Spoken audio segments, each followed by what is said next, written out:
I årene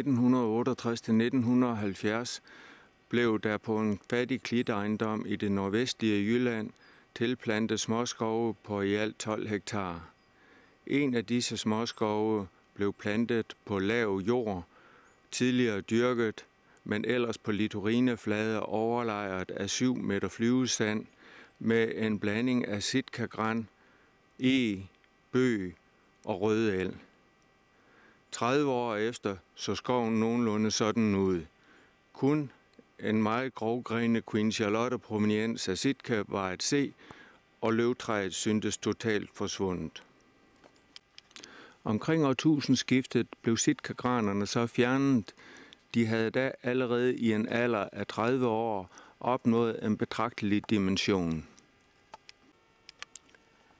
Nu, 10 år efter, den 30. september 2011, dukker den herligste lille naturskov frem af morgendisen.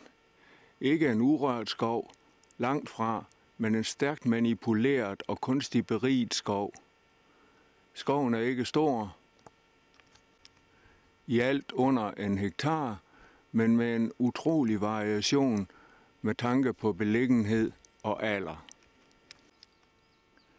Her er det sydvendte skovbryn bestående af eg. I forbindelse med fældningen af sitkagranerne dukkede der løvtræer frem, alle opknebne og uden krone. 4-5 ege væltede, men bevarede rodkontakten og er i dag et spændende element, der giver skoven en vis dramatisk effekt og et indtryk af ælde.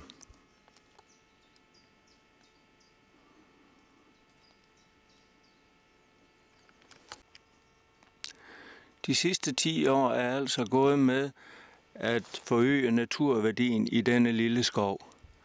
Først og fremmest har det drejet sig om at skabe dimension på de eksisterende træer, hvilket er blevet gjort ved kraftig tønding.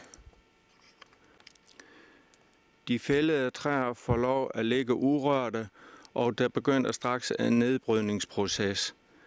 Noget, som ikke ville finde sted i måske 1.500 år, så fremt skoven var blevet ladt urørt.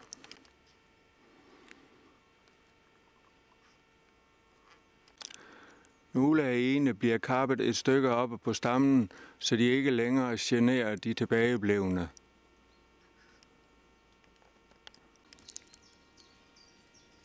Udover de allerede eksisterende eg, rødel og bøg, er der blevet introduceret en lang række arter, henholdsvis selv indvandret. Naturligt indvandret er tjørn, røn,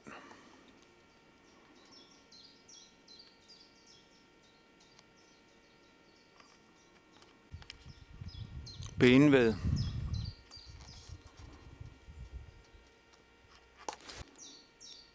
og birk.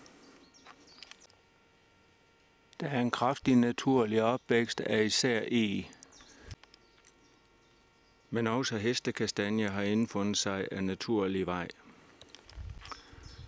Selvsåede nåletræer, der indfinder sig, bliver fjernet. Det gælder især sitka og lærk.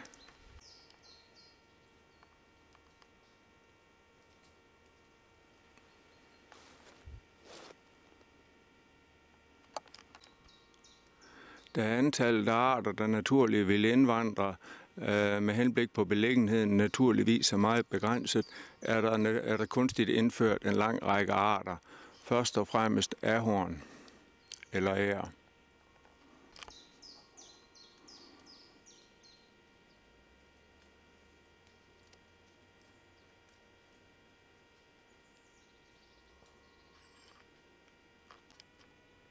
I øvrigt er følgende arter indført. Her er fuglekirsebær.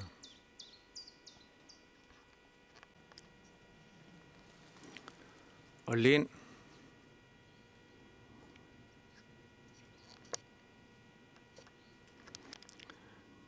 Vildæble.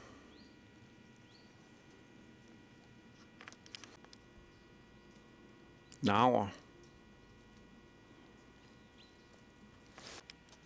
Hassel.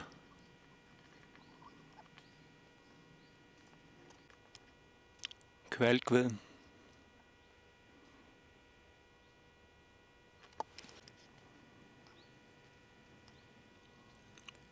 Avnbøg, Dune Gedeblad og sluttelig Kristtårn med selvsået bøg.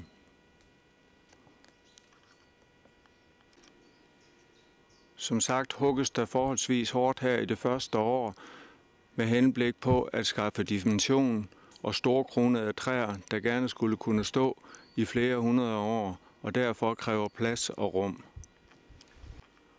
For ikke kun at skaffe liggende dødt ved, men også stående ringes nogle af ene og lade sugerøret til henfald.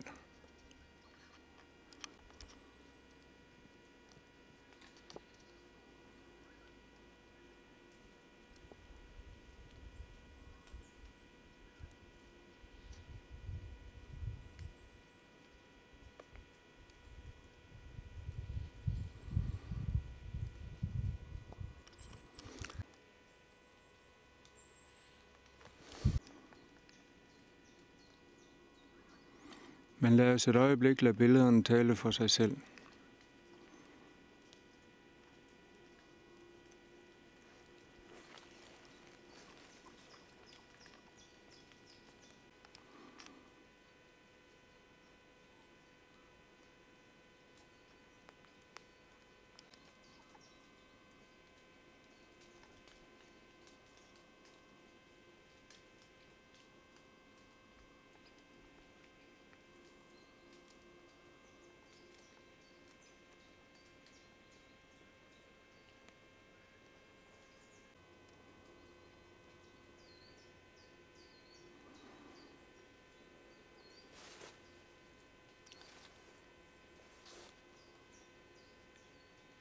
I 37 cm i brysthøjdediameter.